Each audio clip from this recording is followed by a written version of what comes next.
नमस्कार, आदाब। मैं हूं हफ्सा बानो सिद्दीकी और आप देख रहे हैं हापुड़ हलचल। बसपा सुप्रीमो मायावती होंगी अगली राष्ट्रपति। विधानसभा चुनाव के बाद ये चर्चा आम है, लेकिन मायावती ने इस पर आरोप लगाया है। उन्होंने कहा है कि यूपी विधानसभा चुनाव के दौरान बीजेपी और आरएसएस के लोगों ने साजिश के तहत हमारे लोगों से कहा कि भाजपा को सत्ता में आने दें, हम आपकी बहन जी को राष्ट्रपति बना देंगे। दरअसल उत्तर प्रदेश विधानसभा चुनाव 2022 में बीएसपी को सिर्फ एक सीट मिली है। पार्टी के सभी कैंडिडेट्स हार गए। अब इस एक प्रत्याशी की जीत के बाद मंथन के दौर में मायावती लखनऊ में पार्टी की समीक्षा बैठक में बात करती हैं।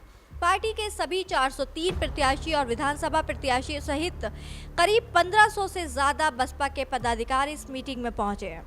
मायावती ने आरोप लगाया कि बसपा को कमजोर करने के लिए बीजेपी ने एक सोची समझी साजिश के तहत ये काम किया। चुनाव में बीजेपी और आरएसएस ने उनके समर्थकों को गुमराह करने के लिए झूठा प्रचार किया।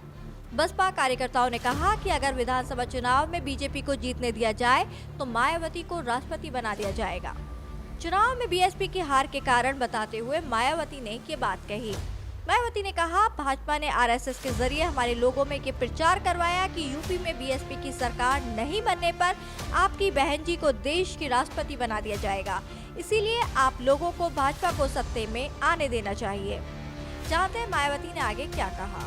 मायावती आगे कहती हैं कि वो यानी बीजेपी जानती है कि मान्यवर काशीराम ने बहुत पहले ही राष्ट्रपति पद का प्रस्ताव ठुकरा दिया था। मैं उनके कदमों पर चलने वाली उनकी मजबूत शिष्या हूँ। ऐसा सपने में भी नहीं सोच सकती। जब उन्होंने राष्ट्रपति पद स्वीकार नहीं किया तो फिर मैं ऐसा कोई पद कैसे स्वीकार कर सकती हूँ जिससे मेरी पार्टी का अंत हो जाए। मैं पार्टी के सभी लोगों को स्पष्ट कर देना चाहती हूँ कि पार्टी और आंदोलन के हित में मैं कभी भी बीजेपी या दूसरी पार्टी की तरफ से दिए गए राष्ट्रपति पद के प्रस्ताव को स्वीकार नहीं कर सकती। ऐसी अफवाहों से गुमराह ना हो। मायावती बोली कि पार्टी के लोग निराश ना हो। मैं अपने जीवन के हर क्षण पार्टी को मजबूत करने का काम करती रहूंगी। पार्टी को वापस सत्ता में लाने के लिए मैं जातिवादी, सामंतवादी और पूंजीवादी सभी ताकतों से संघर्ष और टकराव के लिए तैयार हूँ।